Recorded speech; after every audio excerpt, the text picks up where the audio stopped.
2021, what a year. It's been a rough ride with plenty of uncertainty.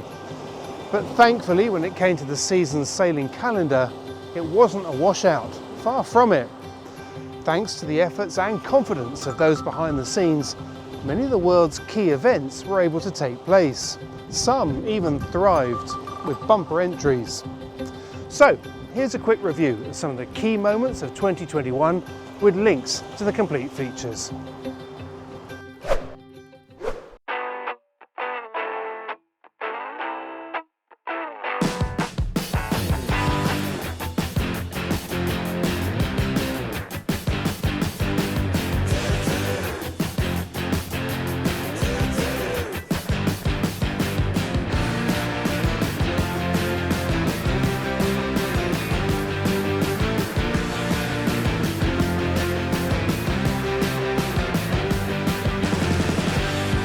Kicked off with the semi-final of the Prada Cup, the midway stage of the Challenger Series for the America's Cup.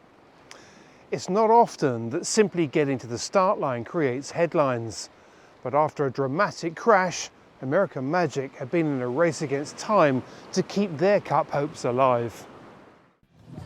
Both Luna Rossa Prada Pirelli and American Magic went into the Prada Cup semi-final bearing scars. Struggling to keep their campaign afloat, American Magic had been racing the clock as they rebuilt their boat. Luna Rossa had been defeated every time by Ineos Team UK and had never taken a win in a round robin where both boats finished. Protest. Now the nature of the semi-final meant that a new reality was hitting home. Win or walk away, it was as simple as that. But predicting who would come out on top in this best-of-7 series was far harder. American Magic had been knocked down badly. Could they now bounce back stronger? Their opponents thought so. I think that right now there is a very dangerous situation for us because I'm sure that American Magic boat will be ready. And they worked 3 years in order to win the America's Cup. And Friday, they still have that plan. The radio silence from Luna Rossa made it difficult to read the team's strategy. The Italians were giving nothing away. And when the first race got underway, we saw why. Luna Rossa was a different team. Confident, sure-footed and dominant on the racecourse. Conditions were right on the limit, a worst-case scenario for the Americans who needed to take things step by step. Instead, it was out of the frying pan and into the fire. Luna Rossa controlled the start, led to the first gate and extended their lead from there on to take the first win. A precision-based performance, as American Magic struggled to maintain control. Race 2 saw the breeze drop slightly, but the pattern of play remained. Luna Rossa led from the start, and, despite a skid through one of the gates, stretched out another impressive lead. Nice and easy, boys. Day 2 was now critical. The breeze was down on the previous day, better conditions for American Magic, who needed to pull a rabbit out of the hat and win a race to keep their campaign alive. But despite a better start, they were bounced off by Luna Rossa on the first leg. The Italians dominated the tactics and controlled the game, leading by 13 seconds at gate 1, 22 at gate 2. 26 minutes after the start, Luna Rossa had taken their third win. 3 near-flawless races. You felt pretty good on that jib, Paige. Time was running out for American Magic. This was it, race 4. Win it and fight another day, or start packing. The first signs were there in the pre-start. Luna Rossa was once again calling the shots. On all but the downwind legs, the Italians were quicker, smarter and surging ahead once again. A cantarm breakdown on American Magic added to their woes and ruled them out of race 4 and their campaign for the America's Cup. For Luna Rossa, the goal had been delivered, a perfect 4-0 scoreline, a passage to the Prada Cup final and a message to their opponents, Ineos Team UK. We'll be doing everything we can to come out and get some payback on the Poms. Definitely going to have a good fight against the British. Yeah, we want to win every race. The Vendée Globe drew plenty of attention the following month with an extraordinary finish to the solo non-stop race around the planet, in which the first boat to cross the line didn't win the race. After a reduced sails option from damage at the Horn, one-time leader Bessavant went north, through the Azores, searching for stronger conditions for his remaining sail wardrobe. Je tenais à vous rassurer, je ne suis pas parti ramasser des hortensias sur cette jolie île fleurie de Horta, des Açores, qui se trouve à ma droite, pas très loin. Mais je tente une option nord pour aller chercher des fronts et des vents plus forts. Dans les 5 premières places, ça va se jouer à quelques heures près tout ça. Donc voilà, donc autant tenter des choses, c'est maintenant qu'il faut tenter des coups pour n'avoir rien à regretter sur la ligne d'arrivée des sables. It was Charlie Town that swept up from the southwest on his favoured port tack to arrive at the finish line after 80 days, 6 hours, 15 minutes and 47 seconds. He had nursed Apivia's damaged port foil for more than halfway around the course and purposely went south of the rum line to enable him to finish on a port tack using his undamaged starboard foil for best speed. But although line honours for his first Vendée Globe was a tremendous achievement, those redressed timings for the two rivals behind him denied him the main prize as yet, with the clock ticking. Heureux d'avoir franchi la ligne en tête de ce Vendée Globe 2020-2021. Voilà, ça a été une sacrée course, une sacrée aventure. Il y a eu plein de rebondissements, j'ai eu des hauts, des bas, eu pas mal de bricolage aussi. Mais non, c'est une super expérience, quoi. Coming in from the north was St Malo sailor Louis Berton, who almost gave up in the middle of the Southern Ocean with a solo pit stop and made up the 900-mile deficit to take second at the line. Burton's arrival some 4 hours after Dallin credited him with a duration of 80 days, 10 hours, 25 minutes and 12 seconds. Burton has sailed 8 transatlantics and 2 round the world solo, including the last Vendée Globe. Everyone praised that 7th position in the race on an old Imoca, one of the heaviest of the fleet. This time it was in the previous winning boat, but he too had to watch the clock. Alors écoute, y a une grande joie évidemment de retrouver les proches, de savoir d'où on revient, et je sais qu'il y a un truc qui m'a toujours accroché au moment où j'allais abandonner, c'était de penser à mes 2 petits loups qui sont tout jeunes et qui avaient absolument pas envie que j'abandonne, parce que je pense qu'ils avaient peur que ce soit la honte à l'école, tu vois. Meanwhile, in third place, less than 90 miles from the finish in the South Bay of Biscay, disaster struck the German sailor who carried a 6-hour redress through his involvement with the Escoffier rescue. Boris Herrmann could theoretically still win. About half an hour ago I hit a fishing vessel, a huge fish trawler. I was sleeping and I woke up and I was here in the cockpit looking up a huge wall with a fish trawler, and my starboard side sails were in his sides. My Jacques was stuck on his cranes and sinks on the side, and I hear sail ripping, and I was bouncing a few times with the outrigger into the fishing vessel, and then luckily I could slip past and go, but that was a real shock moment. And then I investigated all the first most important things, so there was no water coming in. The foil is damaged, but not the foil case. The bowsprit is broken off, so I'm really gutted, and I'm sorry for everyone who supports us that this happened.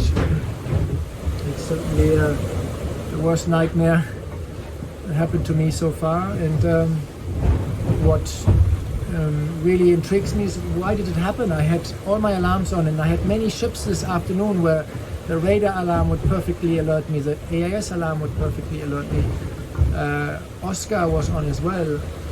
I had everything on, and I have on purpose checked on every ship if the alarm works well, and So observing on the radar how the echo is, and that was all working perfectly with all the past trips I crossed. And yeah, okay, take another deep breath and try to solve this problem with the shroud and look forward to the finish. It's quite heartbreaking, but we will make it. Past the Azores with the Southern Ocean and Cape Horn leader Yannick Bestevan. On the front of the Atlantic Depression, speeding in towards that ticking clock, carrying a massive 10 hours and 15 minutes redress wildcard, he was unaware of Boris's words and crossed the line in the middle of the night to take third place on the water. But with his redress, enough for the overall winner's trophy by some 2.5 hours. Oh, il y a tellement de choses difficiles dans un Vendée Globe. Le Vendée Globe, c'est dur, on croit avoir pensé à tout imaginer, et on doit aller chercher des ressources bien profondes en soi. Et ce qui est dur, c'est le stress avec ces bateaux qui sont violents, qui sont stressants, bruyants. Vivre en permanence sur le qui-vive, à l'écoute du bateau, dans des conditions difficiles. L'humidité, le froid, la solitude parfois aussi. Il y a plein de choses qui sont difficiles en Vendée.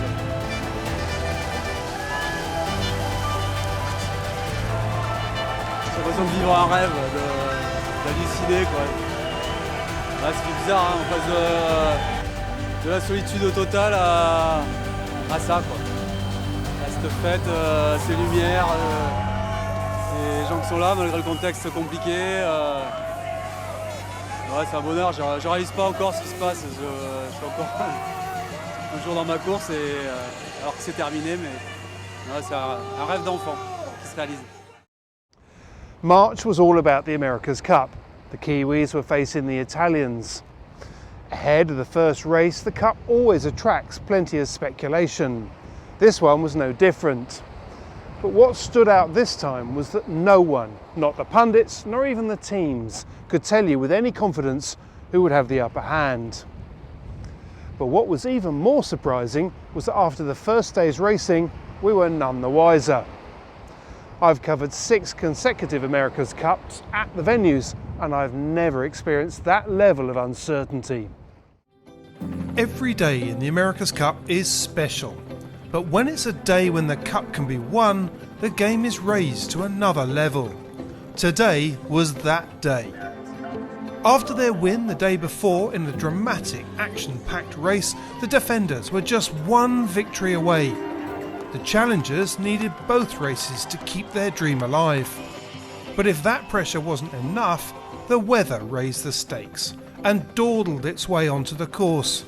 But when it arrived, it lit the race up. This is the race committee. The wind sampling is complete and this race is live. The Kiwis pulled off a perfect start, tacked off to the right and worked the side that they wanted. It paid off. At gate 1 they were 7 seconds ahead, gate 2 9, and then they lit the afterburners, stretching the lead leg by leg to finish 45 seconds ahead. Pretty nice phase, isn't it? All good with Their achievement was massive.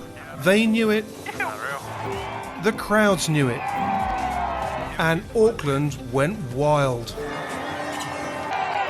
7 wins, 1 massive trophy, 4-time winners of sailing's most prestigious trophy.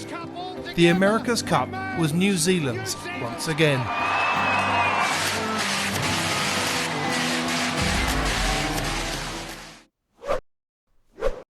I've always been interested in speed sailing and record breaking. Aside from the speed itself, there's always a good backstory. In the spring, I met the owner of PowerPlay, an MOD 70 trimaran that has a string of records to her name. Record breaking is a young person's game, you may think, but when I spoke to him shortly after his latest record, Peter Cunningham was about to turn 80. There's just one word that sums up the interview: inspirational. So, how does the idea of setting an offshore record and being back in time for dinner grab you? Fancy that? Well, if it does, this could be just about for you.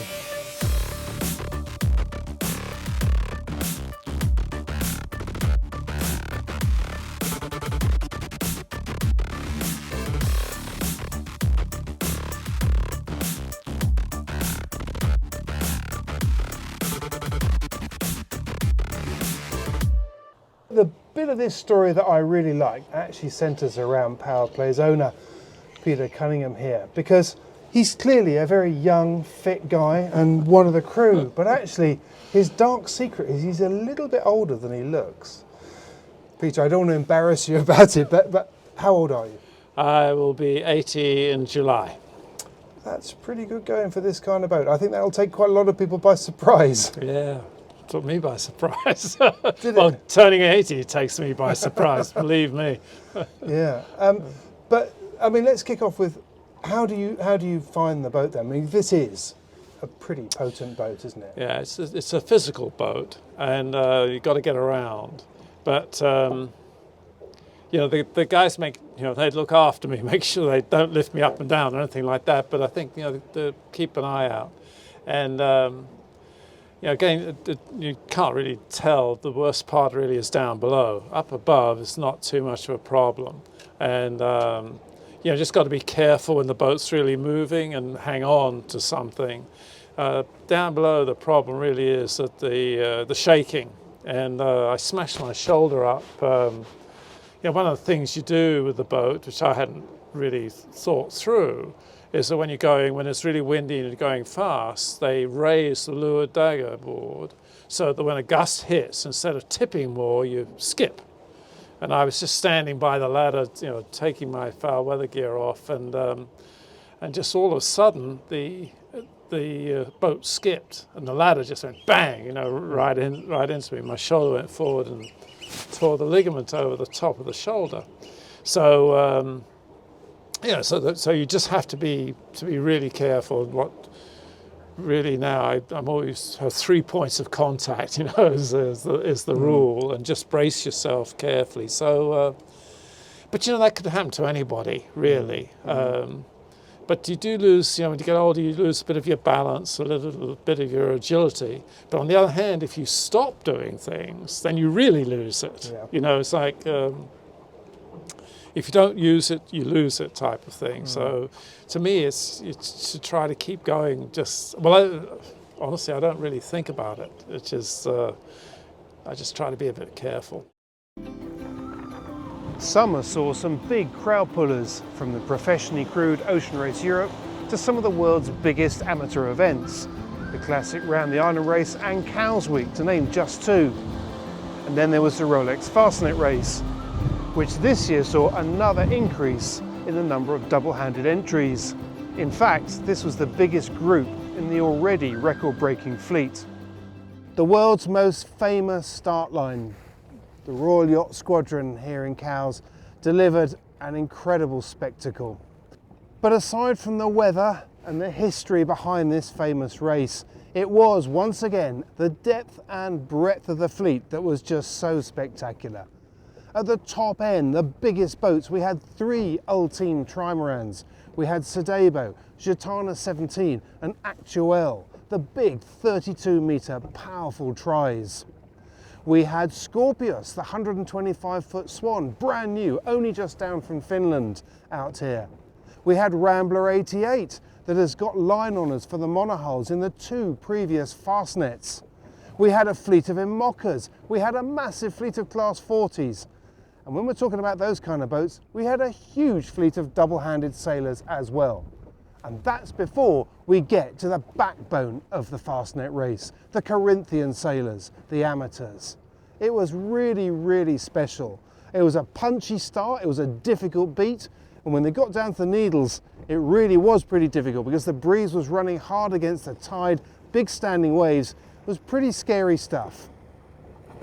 The fleet has got about another day or so of these big conditions to get their heads around as they beat out towards the west. But after that, the forecast is for the breeze to start to drop. The big question is, can the big boys get round before it does? In the professional racing world, SailGP gathered momentum in 2021 and delivered some outstanding racing. The grand finale to the second season is in March 2022 in San Francisco. Meanwhile, in November, the Transat Jacques Vabre drew plenty of attention as some of the fastest offshore machines in the world scorched across the Atlantic.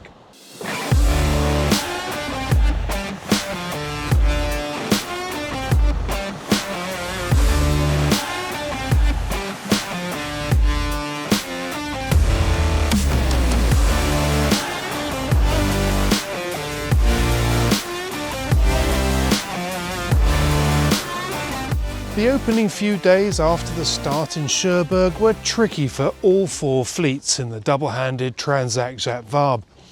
Crossing the Bay of Biscay is always a challenge, and the route down the Portuguese coast was anything but straightforward. For some, like Bureau Valet and 11th Hour, disaster struck early as both were dismasted. But for the bulk of the fleet, the big issue was getting through the doldrums. The problem started with light conditions out in the Atlantic that left a narrow corridor of breeze close to the African coast for the fleet to squeeze through. And it wasn't easy for anyone. Alec Wilkinson picks up the story after 5 days of racing. Thursday the 11th of November for the all teams is spent rounding islands. First Madeira, then the Canaries, and the jibes are numerous as the fleet heads west. But Sedebo appears to be slowing down. More on that in a moment. By contrast, Gitana's speed is obvious as Frank Camas and Charles Caudrelier press the pedal and almost double their lead in 12 hours. By evening, they're over 95 miles ahead of SVR Lazatique and 160 from Banque Populaire and Actual. Then comes confirmation that Sedebo has been in trouble for several hours. On a heurté violemment le foil tribord. Something hit the starboard foil hard. It was a violent impact. Tom flew through the boat. He's battered and bruised today. We're going to stop in Madeira to see if our technicians can put the foil back in a position where it doesn't damage the hull. De remettre au moins le foil dans une position dans laquelle il ne continue pas à endommager la coque. On n'a pas jeté l'éponge parce que on veut voir si c'est raisonnable. We haven't thrown in the towel because we want to see if it's solvable first. C'est raisonnable de pouvoir envisager and then if the weather allows us to rejoin the party. Si effectivement la météo nous le permet. After repairs by the shore team who'd arrived on site in record time, Coville and Ruxel set off again at dawn, 500 miles behind Gitana, 200 behind fourth-placed Yves Le Blevec on Actual. In the Ocean 50, Coesio has maintained a steady pace with Owen Leroux and Xavier Macaire going full steam ahead. Behind them, Solidaire on Peloton is more than 20 miles away and Primonial 50, but the passage through the Canary Islands promises to be tortuous. The Imoca boats are making the most of the downwind conditions. The top six have increased their lead, but behind them the battle is raging between the older boats, some of which have smaller foils and are therefore not as fast. They're 180 miles from the front of the race, but are fighting at every cross, amongst them Yannick Bestave and Damien Seguin and Giancarlo Pedotte. Look at Prismian Group in a great Portuguese breeze. Boats fast.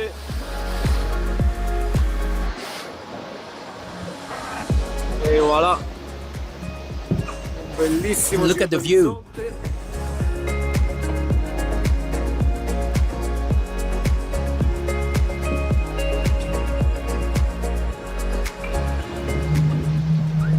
We just have to keep going straight ahead. That way. On the outskirts of Madeira for the first time since leaving Le Havre, Thomas Rouillon on Linked Out and Jeremy Bayou on Charal managed to get into the lead when Apivia went too far east.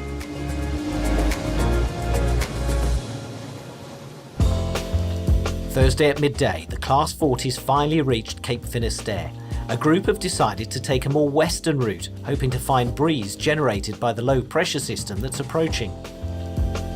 Meanwhile, at the head of the fleet, the gaps are very small, positions keep changing, and for the first time since Brittany, La Banque du Le Mans, Volvo and Eden Red pull into the lead, but only 18 miles separates the first 5 boats.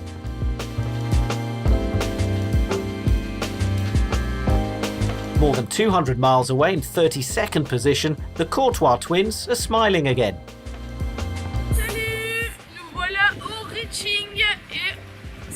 Hi, look, we're reaching. We deserve it after having no wind. It was tough with no sleep, but we're happy and we're with our friends on Freedom just ahead of us.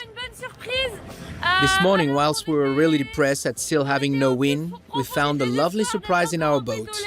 our parents made us a little book with lots of photos and messages from our friends. Thank you, thank you. In amongst all of that, there's been plenty of other news, from losing a classic landmark to gaining a blueprint for the next America's Cup that looks set to pull in muscle power from Formula One. 2022 looks set to be a very exciting season. So, thanks as always for watching, keep spreading the word, Happy New Year, till next time.